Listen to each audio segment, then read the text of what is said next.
Get in the action on the Action Addicts Podcast. No greater faction than the action movie scene. Get in the action on the Action Addicts Podcast. Your satisfaction, action on the silver screen.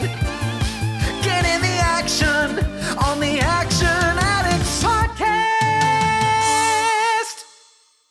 Hello, ladies and gentlemen. Welcome back to the show. My name is Scott Wiley, and you're listening to the Action Addicts Podcast. Today on the show, we have director William Kaufman, who is here to promote and talk about his most recent movie, Man of War, starring LaMonica Garrett, Andrew Howard, and, of course, Daniel Bernhardt. Now, I really enjoyed this one when I watched it. There should be a review up sometime in the near future, but spoilers, yeah, I love this one. This should have been out like last week or the week before, but we had to catch up with the Jason Narvey interview, which I'm glad to see quite a lot of people were enjoying. For those that don't know, Jason Narvey and Spades and Polo were actually at the Austin Action Festival recently over the weekend, and they won Best Action Movie, so congrats to them. Spades just keeps winning, I guess. But as far as Man of War is concerned, this movie, for those of you that don't know, is set in the beginning of the Russian-Ukraine conflict or special military operation, and it focuses on an ex-Navy SEAL going into Ukraine to rescue somebody that is not involved in the conflict whatsoever as a civilian, but they happen to be in Ukraine trying to do their part. I think their actual job is like refugee and medical aid, but they are there even though they were told to get out, and they didn't in time, so now they're stuck. And as a result of which, LaMonica Garrett has to go in and try and very quietly and very swiftly get her out before it becomes an impossible task. Helping him out is local Ukrainian played by Andrew Howard, who is actually a Welsh actor who you will recognize from a bunch of stuff. He is a fantastic actor, and both of these guys do an amazing job. Daniel Bernhardt is playing the villain of the movie. He plays the Spec Ops mercenary, and he is absolutely evil in this movie, and he dominates every scene he's in.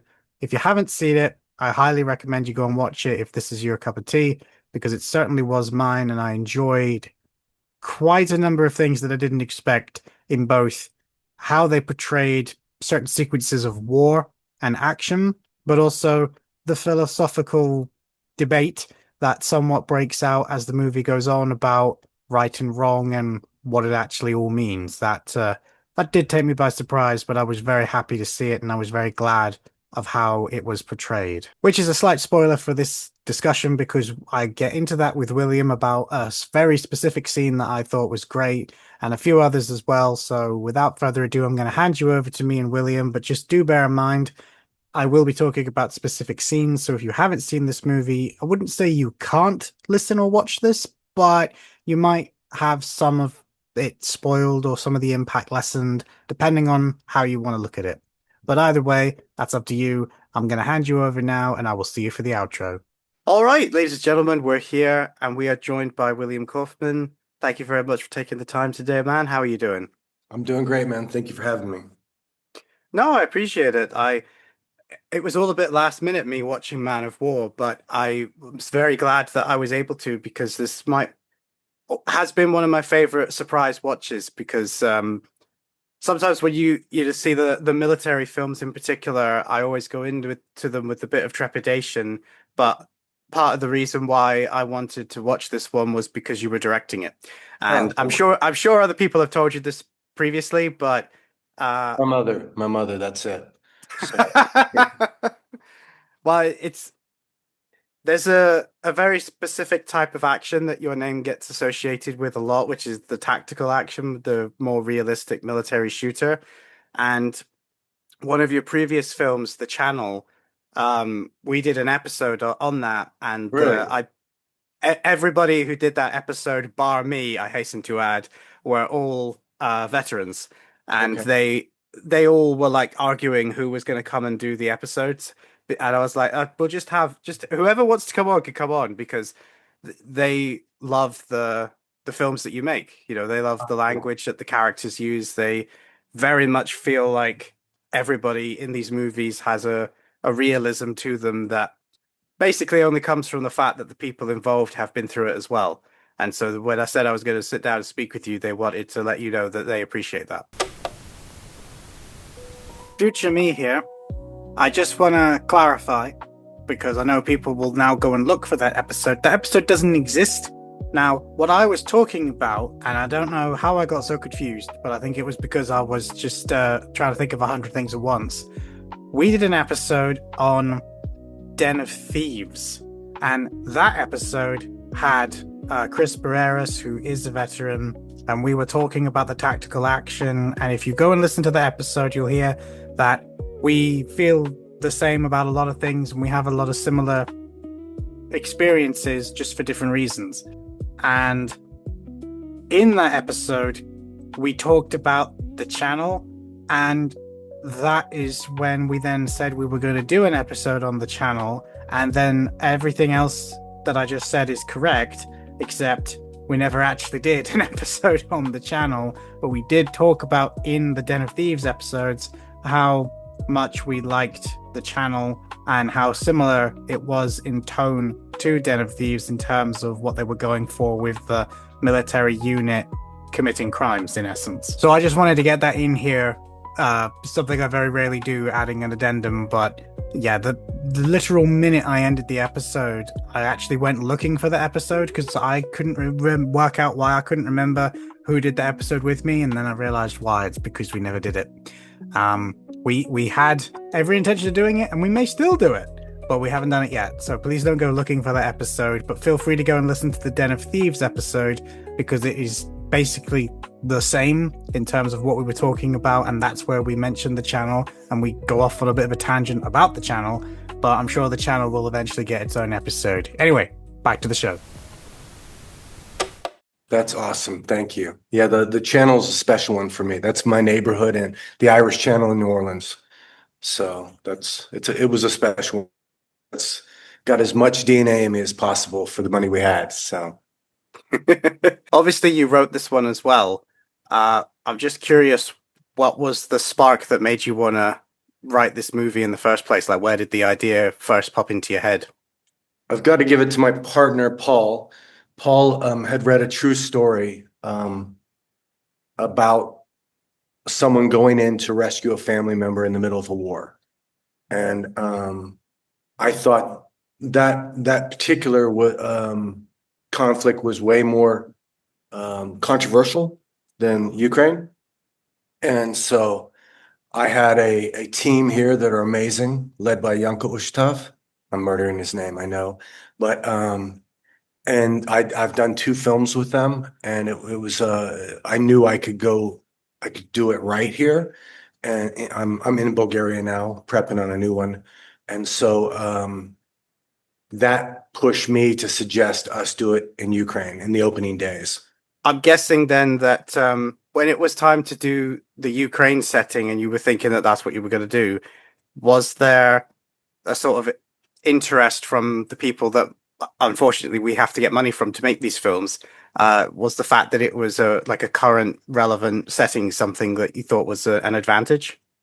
No, I actually think it was potentially a disadvantage because it can be looked at as controversial, and that's just not our film. Our story is not about the war. It's not about making a political statement. It truly is about the people caught up in the middle of any war. And this story that my partner shared with me was so engaging and bigger than life. I was like, that's something to hang on to. I know the whole genre. I mean, Liam Neeson gave us a new genre of family members in trouble and kidnapped, and you've got to go rescue them. But I think our take on it is a very different take. So the take. Hey, yes. Thank you for that. Well done.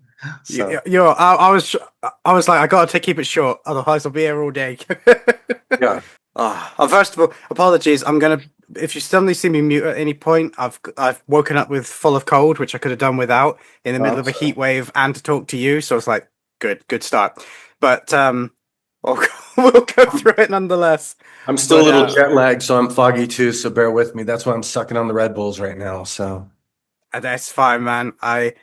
It's funny too, was as soon as Maria said you were in Bulgaria, I was like, the home of the independent action movie for a very long time. Yes. Yes. So, at what point then did you decide on teaming up the American and the Ukrainian? Was that something that was always in it from the word go, or did that develop as the script came together? No, I thought it was important. This movie is not America saving the world, right? So this is actually about a very selfish guy who's kind of broken, and he's going to save one person. And he is LaMonica Garrett's character, Connor, is on like a missile headed, the shark in the water, just headed for the person he cares about. It doesn't matter anyone else he crosses, any other path, refugees, anything. His focus is on that, and anyone who gets in the way of that is gonna lose in his mind. So I think that it was important to have someone that the audience. So his arc starts there, and he kind of regains his humanity through that. Andrew Howard, who plays Danny the Ukrainian, and I felt that it was really important to have an anchor for the audience, kind of the heart and soul of the movie. And so Connor's character, as he's going on this selfish path, this broken path, he kind of sees Danny and sees him as this. Danny's also no choir boy, right? No. So when he sees the empathy that Danny has for people, I think it kind of confuses him. And then slowly but surely he realizes maybe there's, his belief in humanity kind of comes back over this journey. Yes. You've actually touched on what is my favorite aspect of the film. I know that a lot of people are going to be like, well, surely it's the gunfights, right? You run the Action Addicts podcast, and yes, they're really good, and I liked them, but the conversations between Connor and Danny, they started off being, I guess, typical of two characters that don't know each other who both know how to handle themselves. There was that sort of rivalry and playfulness and the banter, but I really liked it once everything started to fall apart and they ended up in these tough situations that a lot of the dialogue leaned closer to stuff that, in the nicest possible way, I just wouldn't think a film that is primarily about two people who live in war would actually tackle. Especially as you said, it's very obviously not about America, the good guys coming in to save the day. And they have this massive argument about morals and ethics when you're in the middle of a situation where we're killing people. And I loved the fact that, like you said, Connor very much says the things you expect him to say, and Danny takes that argument apart. And it doesn't actually end, so you don't really get like a resolution to that, which again I think is good. But I liked the fact that, yeah, but also I think because it doesn't give you that resolution, this happens where people watching the movie will then start talking about it because they didn't go, oh, this is how you should think. It left it open, and then people will inevitably start talking about it. And sometimes that feels like some films don't know how to do that, or they wouldn't even touch the subject because they think it's like, no, we're not going there. It's too complicated. It's too much. Yeah, I think you just touched on something that I had a reviewer. The genre audience of reviewers have really responded to the movie. Mainstream's kind of back and forth. Some people hate it and ask me if I'm just funded by the gun industry. Yeah. So what I found interesting was someone said that I didn't have the courage to give my opinion. And I'm of the belief that it's not my right or job to give an opinion. Mine is to put the facts out there and to have people form their own. I find it so, I really do not like being preached to. And it was really important to me. I know when the Ukrainian actors in our film, they interviewed me because they read the script and they saw that I didn't give them a complete pass either. Yeah. And they kind of interviewed me because they wanted to know what my intentions were. And I said what I've said to you is like, I'm here to tell the story about people caught in the middle. I'm not here to make um, first off, like Danny, I'm not a politician. I don't know politics. And I know the masters of war, the puppeteers have their own agenda that we are kind of not privy to. So I think it's more important for people to think about, um, come to their own conclusion, you know? I think there's a part where LaMonica, his character comes across very American. I grew up overseas. Yes. I grew up in London as well. And so I had the interesting opportunity to see how America was perceived.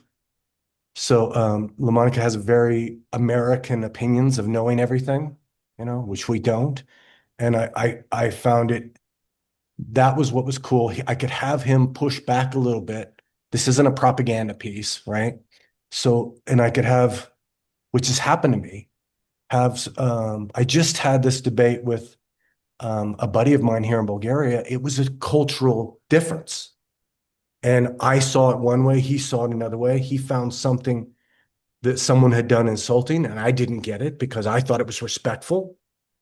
And then I realized he said that's part of your problem. You think you interpret the world through your universe. And I was like, oh, that's just what I did in that movie. So, I mean, I get it. So I think I think more of us need to do that. It's just like I find it interesting that I've been hearing in Europe how horrible America is.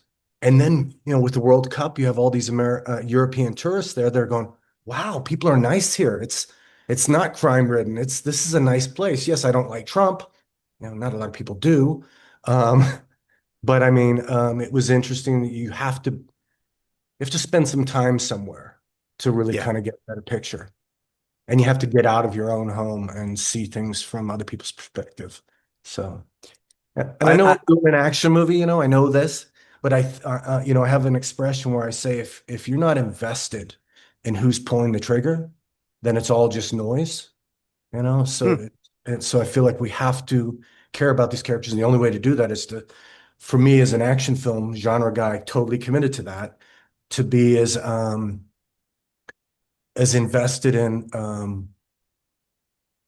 I do the best I can to hide character stories, character studies within genre material for that purpose, to have people invested. Yeah, and to me, I think it shines through.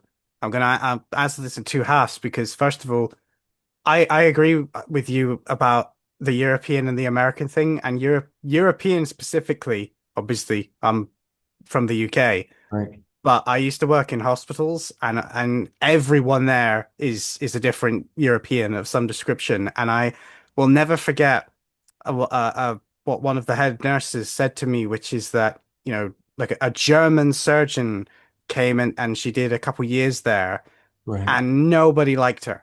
Like she really struggled socially.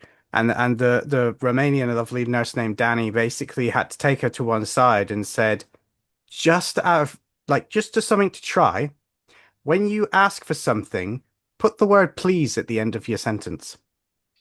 Say thank you when people do stuff for you.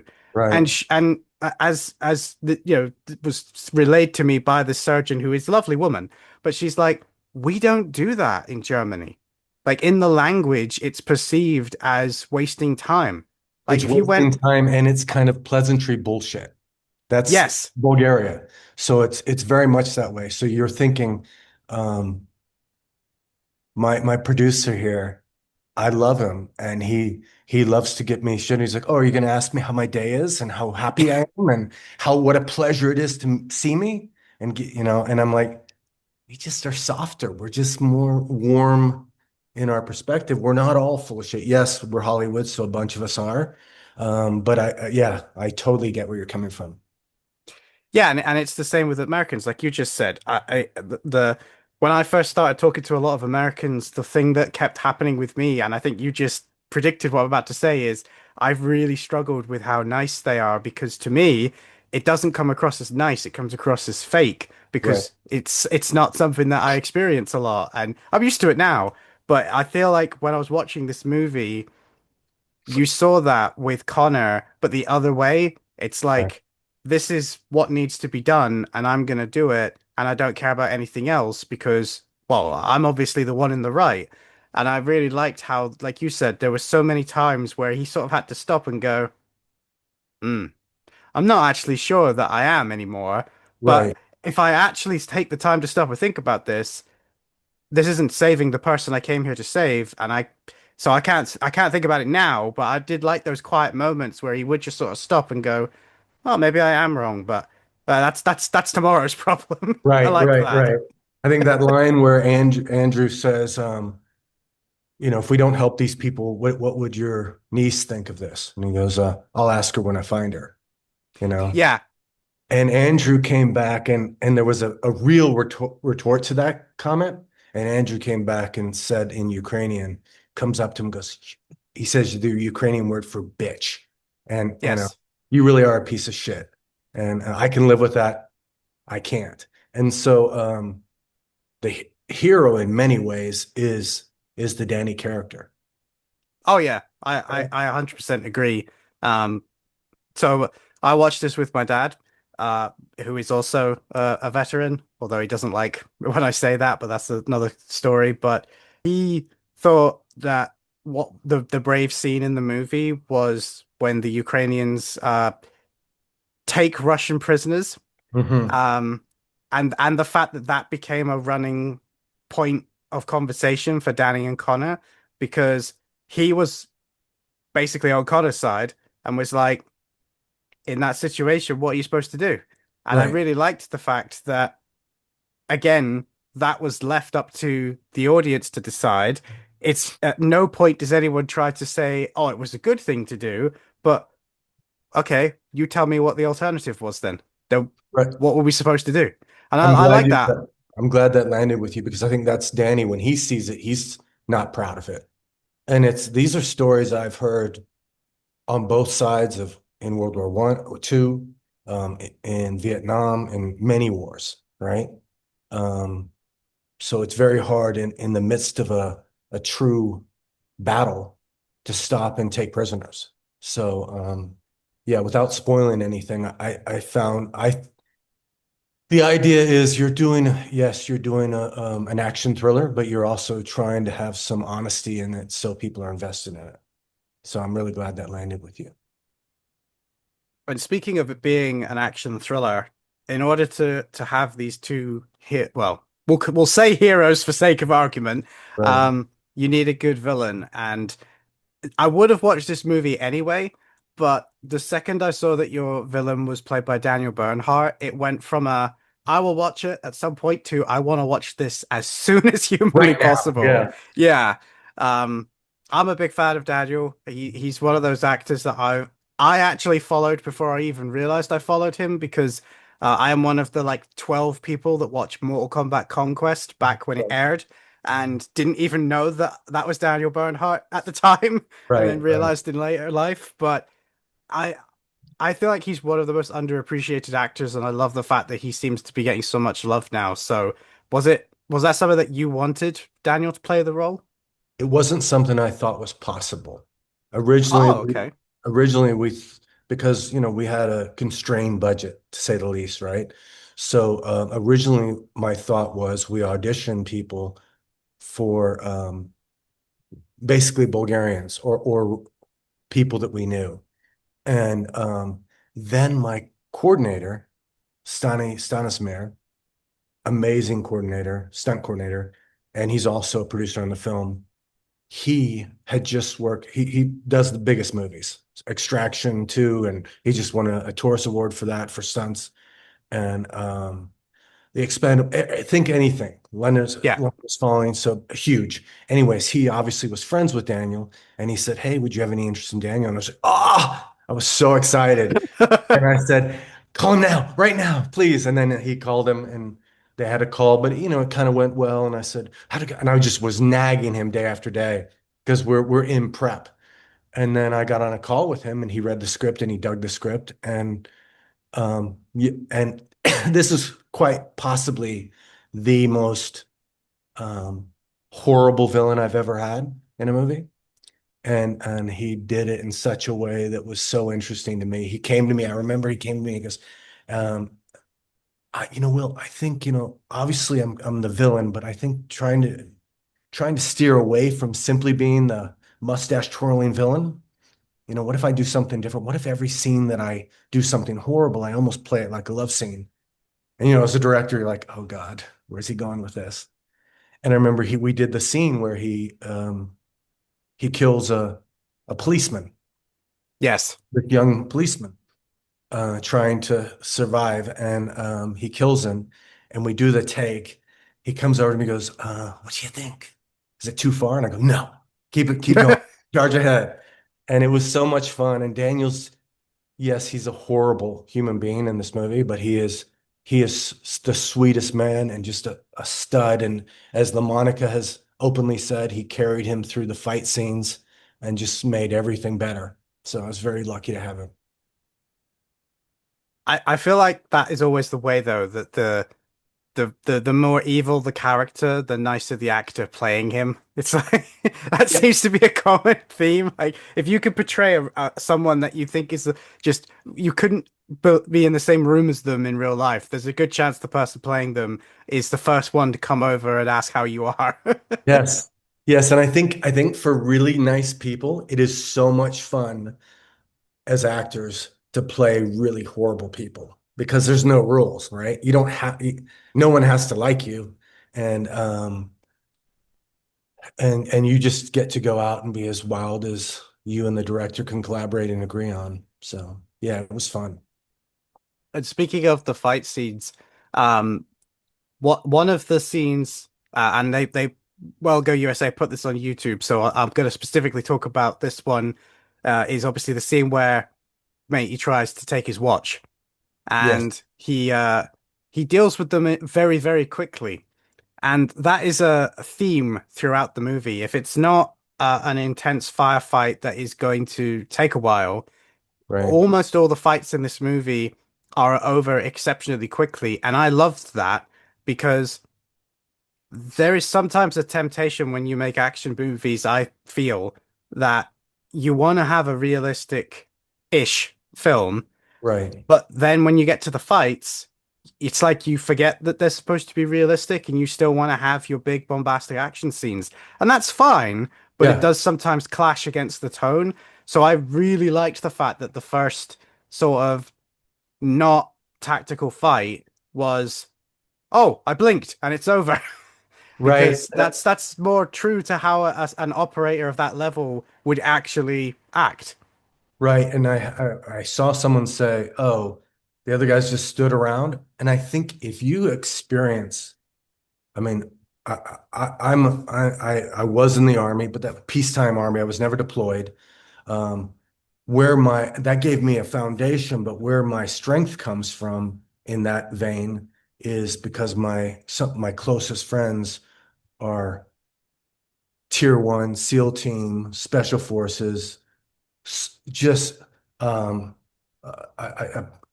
African Parabat, um, you know, IDF Commando. I mean, these are guys who this is not like Google things. I mean, I go and have a beer with them, and so I try to get it as close as I can, and then I'm like, hey guys, fix this. Don't embarrass me. So violence is, to be in an as it's been explained to me as it's kind of like watching a street fight, right? You kind of want to watch, but it's so friggin' ugly.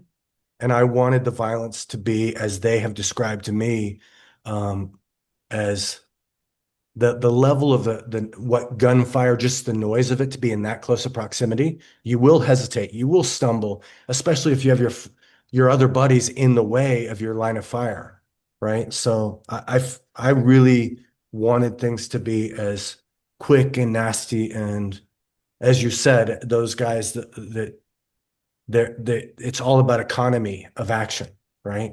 So and he knows to line himself up with and get the other guys in the way of each other.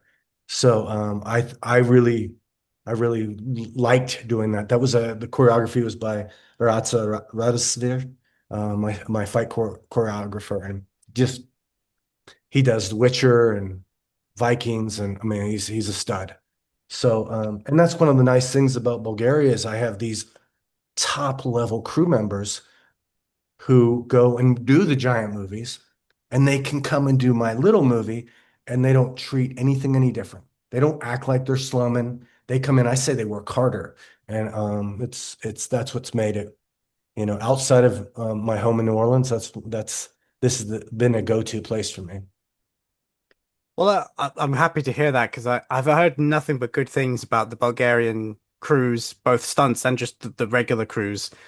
Because, like you say, there was a time period where every action movie was filmed there. I think at one point Scott Adkins basically lived there, and Well, then it bled into the bigger movies, as you say. Like it eventually the rest of Hollywood followed.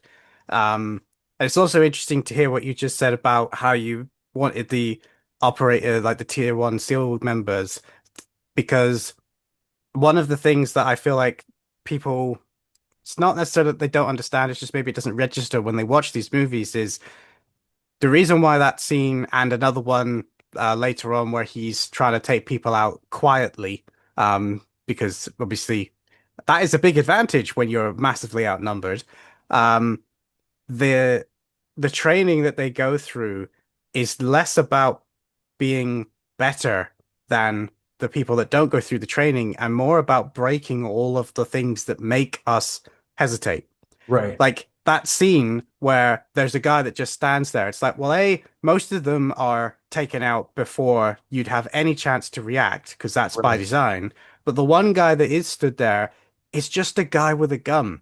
His gun Yeah. isn't raised. His hand is he's frozen. Like you can see that, and Yeah. that's what all of the training that the SEAL guy has been through is to make sure that when this situation happens to him, it's no different than just driving the car that got him there.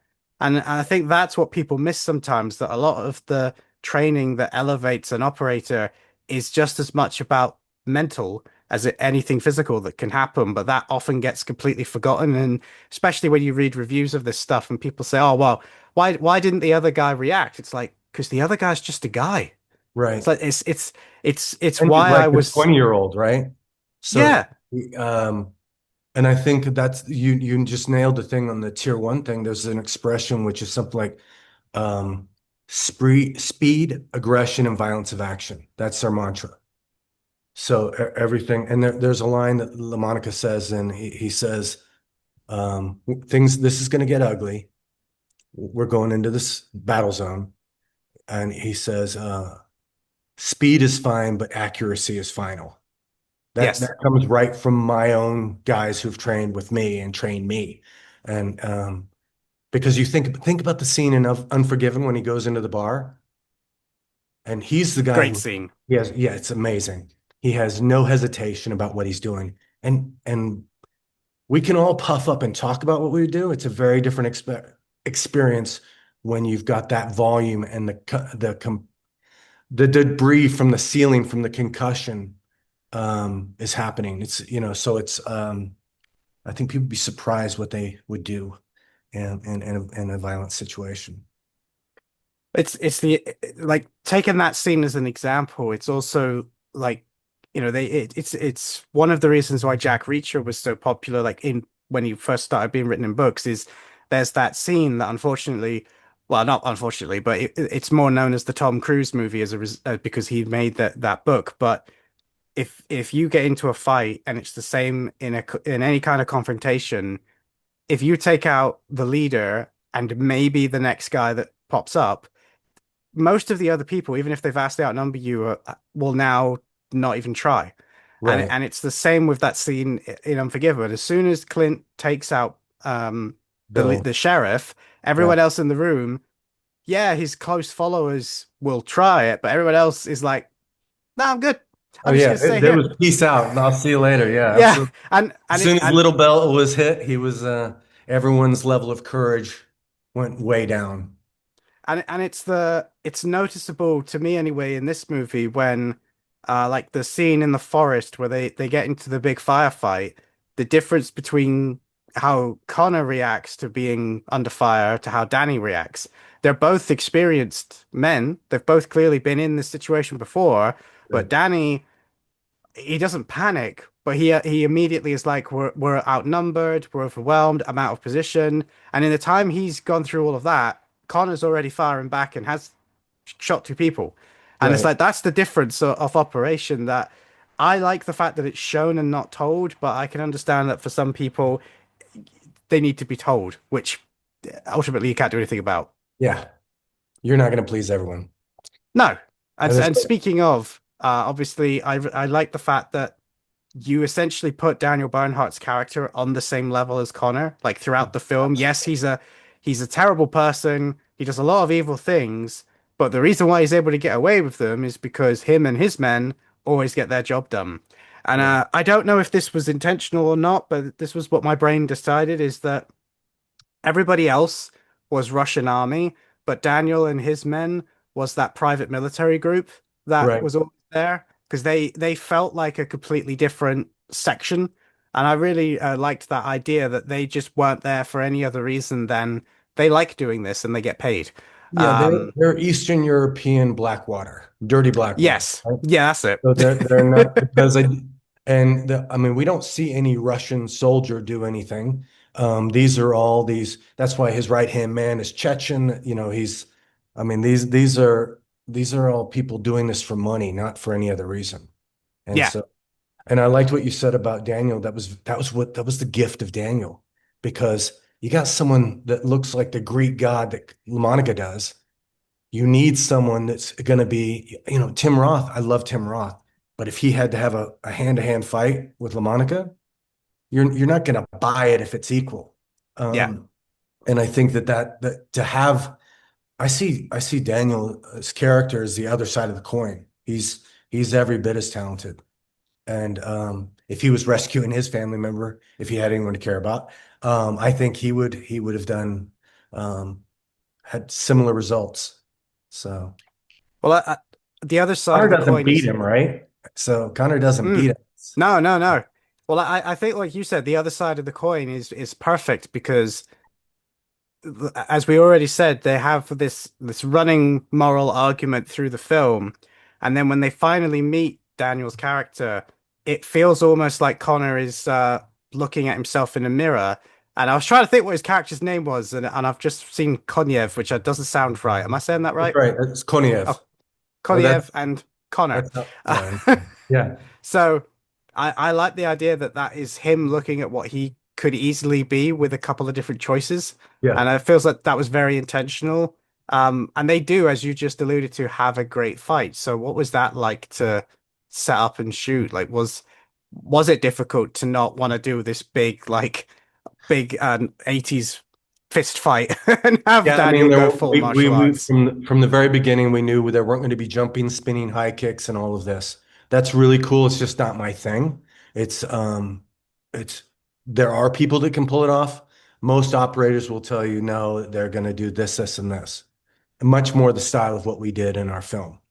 And I think it was and actually Daniel's about LaMonica's size. And this was the first time that LaMonica had done fight scenes really to this extent. Maybe he's done like cowboy, bar fight type stuff, but he'd never done anything like this. And he had trained really hard, and then he trained with a partner, right, to learn the choreography. And then Daniel came in, and so they got to do this dance together. And we had a day planned for this thing. We're charging through rooms, we're breaking shelves, it's chaos. And I wanted to make it as ugly, more like think like two really well-trained street fighters rather than a old school wushu kung fu fight, right? And so I think that really worked for us in the scene. We had a day to shoot it. It was really rough, and then we weren't done. And normally when that happens, when you get towards the end of the day, producer telling you to chop. And my producers, Andrew and Isaac and Yanko, they protected me, right? And so I found a way to change something. And so we had a second half day that Stani finished with them. And I I went on to Team Bunny and Connor, and we got to do it right, and they crushed it. So proud of them. So It's actually nice to hear that because I've heard that talking to a few filmmakers recently that because of time, a part of the big, well, I say the big final fight. It's not in this film's case, but it's a standout scene because it's not a gunfight. Um, it does end up being finished by the stunt coordinator or whoever, and right. it's amazing how that seems to have become more normalized in that you trust them to do that, whereas it feels like there was a time when uh producers especially would have been like, no, you're the director, you have to do everything. I would go so far as to say that this has been going on much longer than we know of. Yeah. And there's just many directors who don't want to say, "Oh, I didn't do that," you know. Yeah, That especially if it's the scenes where people are going, that was the best scene in the Yeah, movie. yeah, yeah, yeah. And I put a giant spotlight on Stoney and what he did. So it's very difficult. I've pretty much always been a part of everything, and to kind of have to walk away that next half day while they finished um was uncomfortable ego-wise because I want to do it. But I Yeah. mean, it was either have it and have someone who can do it as good or better than I can, or lose the scene. And Stani, I mean, like I just said, extraction, right? So if if other directors don't and Chris Hemsworth don't mind him coming in, then I've got to protect the movie. And the movie was better for the decision. So Yeah, I mean, let's be honest. I think if you with the type of movie that this is, if the person that you're trusting it to worked on the Extraction movies, he might have a clue of how to put this together. absolutely. Yeah, he was phenomenal, and he's just done nothing but elevate my work. Good. Um, one of your friends whose message has disappeared from me. Where's it gone? Uh-oh. Oh well, I'm gonna do it from memory. Um, This is uh, scary. direct fellow director Brandon Slagle. Oh yeah. Um, yeah, he and I he's been on the show. I want to say about 3 or 4 times now, and we talked about this movie and we both loved it. And one of the things that he said before I could say it was that he thought that the final 20 minutes of the movie was an inspired choice because it is basically one giant sequence of events, all action. Yeah. That could have been something that audiences would struggle with, but everyone that I've spoken to that's seen it that doesn't even realize that it goes on for that long, which goes to show how locked in they are and how much they were enjoying it. So, was that a concern of yours when you were filming it, or was that not even on your mind? It wasn't a concern, the guilty pleasure little schoolboy that loves doing this had no concerns about it while I was shooting it. The scope of it was really challenging, but I think, I typically edit my action. And so and then I delivered, if you can believe it, a longer cut. I can believe it. And my producers very gently said, "Will, I think and then you know what it was is like I saw it with the first sound design and I was like, man, I'm getting audio fatigue, you know? And so what I think the film, what it does, because I was so proud of what these actors did, and I felt like I feel really strongly that we did a great job with the action. But I think what allows people to get locked in and keep with it is the fact that everything's moving. We're not staying in one location. This is a running gunfight that's, starts with a sizzle and then just crescendos. So it's constantly evolving and moving and growing. Yeah, so that's the plan. No, I think it came out really well. I'm not going to talk about specifics because obviously that is definitely spoiler territory, but there's a few things that stood out to me and caught me by surprise, and I liked how you moved locations, which is always, I think, a struggle in these scenes. Um, going from inside a building, extracting out of the building, then going to the park lot, and then it gets even more crazy from that point on. I think part of the reason why it works is because as you change the locations, it escalates. And that rising escalation, like you said earlier, um, the heroes don't beat the villains. And Right. so this is almost like them, the mission's done, we can leave, but now the entire like hornet's nest has been woken up and it very quickly spirals out of control. And I think that it could be very easy for somebody that hasn't been paying attention to be like, why is this happening now? But if you've actually been following the story, this is how these situations can very quickly go. One Right. minute, everybody's in complete control, and it's a bunch of professionals that do this every day, and then suddenly a decision has meant that somebody took a shot in the leg and that slowed everybody down. What the person that was covering you is suddenly not able to cover you for whatever reason, and before you know it, it's become a cascade of failure. And I really liked that, seeing the chaos. I was very curious how it was going to end, but it definitely meant that I wasn't going to get bored of the action. And obviously, bringing back Daniel Bernhardt to come in and bring his team in and show that even though he's bloodied, he's far Right. from out, and I really liked that. There's a lot of movies that wouldn't do that with their villain. Like he's still every bit as competent, even though he's not likable. You can't just beat him because that's what the script says, you know? Right. Yeah, and I felt like there was real consequences for the fight. It's not just um, there's a clip I shared, an action clip I shared from it, which is actually kind of a modified action clip from the movie. And someone said, "Oh, the bad guys are stormtrooper shooters. They've gone to the stormtrooper school of shooting." I mean, watch the movie. I mean, all bets are off on who survives, and there are real consequences to this gunfight. I I do understand that comment when people say that they have stormtroopers shooting, but it's something that, whilst yes, you do have to be aware of. I don't know about you, but I always get annoyed by that comment because, well, if they didn't have some degree of stormtrooper shooting, the movie would be 10 minutes long. Yeah, I mean, if you hear stories about going back to the tier one operators, there's a particular SEAL that um, he was shot 16 times, and these are like point blank range, and that was actual bullet wounds. Not talking about what hit his plate, what hit his rifle, that this, and he was able to, the mindset, he kept going. He physically walked himself to the helicopter. And Yeah. so it is a different breed. And as you said, look, if these guys, it is still a movie, you know. Yeah. Uh, Yeah. Surprising, right?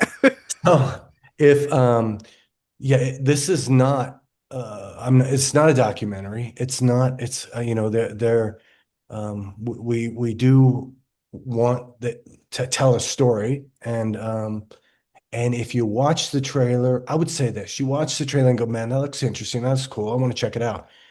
I can't believe you're going to watch the movie and didn't think the trailer lived up to your expectations, right? No, I agree. And I it's and if you it. watch the trailer and you're unhappy with the movie, then why did you rent it? Why did you buy it? You know. So I'd actually go so far as to say it's one of the few trailers where I actually think that most of the crazy action isn't in the trailer, which yeah, is when you watch the trailer and you'll go, it isn't? It's like, no, it's not. And that's not the norm these days, which I think is a good thing. It's like one of the things that impressed me the most is the fact that even though like you said, it's not the biggest budget movie, it felt like you were in a war zone. I know you weren't in Ukraine, obviously, but seeing all the stuff that was happening in the background, the buildings getting destroyed, the fact that there were like artillery strikes and airstrikes and drones and all this stuff happening around you that was nothing to do with your story, but you're in the right, middle of a war zone. And I feel like that contributes massively to everything that you just said about how the feel of the setting contributes a lot more than people realize. And the trailer, it hints at that, and it doesn't need to talk about that. But the fact that stuff just happens completely separate to your story really does help that idea that you're just here to do one tiny little thing in a massive story that is way beyond what this film is doing. Yeah, I mean that is our goal. And I had a guy he spent like the past 3 years in Ukraine, and he saw it through a friend, and he was like confused he was because he thought it really looked like, Ukraine. And that's the advantage of shooting in Bulgaria is we didn't just shoot at backlots. We did shoot at a backlot, but um, we were in neighborhoods that resemble Kharkiv, in neighborhoods that resemble Kyiv. They have a lot of overlap in that Soviet era and now this rebuilt European, era. So it was that was important to me for the biggest problem for me. Okay, if I was going to poke at it, and no one's done this yet, so I'll throw myself on the sword.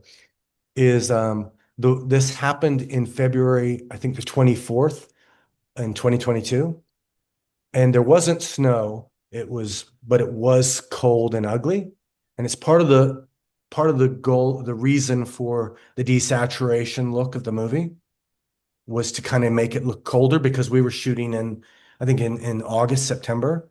So it was still, I mean, it got really cold at the end in the back half, but it was actually, I mean, it's beautiful here right now. It's green, and so I'm going everywhere I can to try and find places where there aren't any green vegetation. And try and make it look as dreary as possible. And that's why I made sure the forest was in an evergreen forest, so. Yeah. But it was what it was. You shoot when you shoot. I love the idea of people when they say, "Oh, Hollywood directors, man, they're so out of touch." And then there's poor William Kaufman, like, "Why am I living in this beautiful place? Show me where your dreary, horrible locations are, Bulgaria." Oh, I took them. You could talk to any of the crew. I have dragged my team through. We'll walk into somewhere and they go, "Oh, such a Kaufman location." Like, what do you mean? And it's horrible. And I go, "Exactly. But look how amazing it's going to look on camera. But we have to shoot here, Will. We have to shoot here." So the police station was brutal. The tunnel system was brutal. So it was not pleasant, but it looks great. Yeah, I mean, ultimately that's all the audience could see, right? So if it looks good, then it's worth it, I guess. I call it beautiful ugly. I love beautiful ugly. So. Well, I'm aware of time, so I don't want to keep you too much longer. But I do just want to say that I think the film turned out great, and I'm really happy that, people seem to like it. And you're always gonna have some people that don't, but everyone I know absolutely loves it. And yeah, they are mostly genre fans, but That's who we made it for. Okay. That's who we made it yeah, for. So, if people dig it, please get out there and on Rotten Tomatoes, IMDb, and give us a vote. I'm not asking for a 10. I'm asking for what you think it is. And because that's how we get to keep making movies, So that would be great.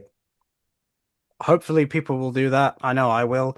And I also have to add that I know a lot of people that listen to this show, and I'm guilty of this as well. We use Letterboxd a lot, but Yes. we still need to do it on the more mainstream platforms, like Will just said, like IMDb. And if you rented it on Amazon, for example, do it on Amazon. Like Letterboxd is great, but unfortunately, you need to do it everywhere. Like it's frustrating, but it helps. Yeah, it does. But and again, I love Letterboxd. So Good. It's a great place. It's just I always worry when people find a new website or app or something and they're like, "Oh, this is where I'm going to do it." It's like, yeah, but that's not where producers and directors and people in the industry are looking. Like the more niche something is, the less likely people will care what the ratings are on that particular site. yeah, but that's exactly why we love it, right? It's our own Oh, thing. exactly. But We can toss off, it's like, oh, this is us. Yeah. yeah, and the problem with that is then everybody goes there and then it gets big. Yes. And then it's not cool anymore and we'll find something else. Exactly. Yeah. And the cycle continues. Yes. Well, is there anything that you want people to know that I haven't asked you before we depart? I am trying to find out when its release is in the UK. Uh, Okay. and I know that's coming soon. I'm doing something for the Australia for promotional podcasts, so I know it's all coming soon, and we're gonna make a big push and announce it as soon as we have solid dates. And I just, if you love action, indie action, then please support it and let us know. And this has been just a lovely chat, man. I really appreciate it. Well, thank you for coming on. I believe you spoke to some friends of mine recently as well. Action for Everyone with Mike, Vice, Yes. and Liam. Yes. They're good friends of mine, and obviously Brandon and I have been talking a lot. And Brandon was the one who actually said, "You should get Kaufman on your show, man." And I was like, "I will." But I was like, I'm sure you hear this from people as well. There's so many people I want to talk to, and I would love to talk to, but it's very difficult to like organize and get the time to do it. And obviously you want it to be worth it for you, so I'm glad we could make this happen for this film, because Yeah, for yeah, sure. this is great. So I've enjoyed this as well, so thank you for coming on. Well, I appreciate it, man. Well, I wish you the best of luck with your new film, and I look forward to hearing more about that when the time comes. Man of War, go watch it. Shameless plug. All right, there you go. That's it. We've made it to the end. Thank you once again to William Kaufman for coming on. He was an absolute delight to speak with, and I can't wait to have him back on, either to talk about some of his older work or whenever he's got something new for us to look at. But that is going to be it for today. Do stay tuned, as hopefully, maybe not this week, but certainly next week, we will be having our regular episodes resume, which will be kicked off with Lindsay to have a double feature on a couple of really weird zombie action flicks that were interesting. And alongside that, we should be starting our Johnny Young Bosch movie marathon, where there is going to be an episode on all of Johnny Young Bosch's direct-to-DVD live action movies, whatever you want to call them. And we will not be including Turbo in that list. I did think about it, but it's not really a Johnny Young Bosch movie. So the first one will be Wicked Game, aka Extreme Heist. I've already recorded that episode, so that will come out regardless. And then from there, it's a bit of a mess as to how I'm going to lay them out, simply because some episodes, frankly, are not going to be as long as others, so I might combine, and that will probably mess up the order of continuity of when they came out, but I will try and talk about all of them one way or another, even if maybe he's only in it for a few minutes. Hint, hint. But with that said, guys, thank you very much for listening or watching. Take care of yourselves, and I shall see you in the next one. On the Action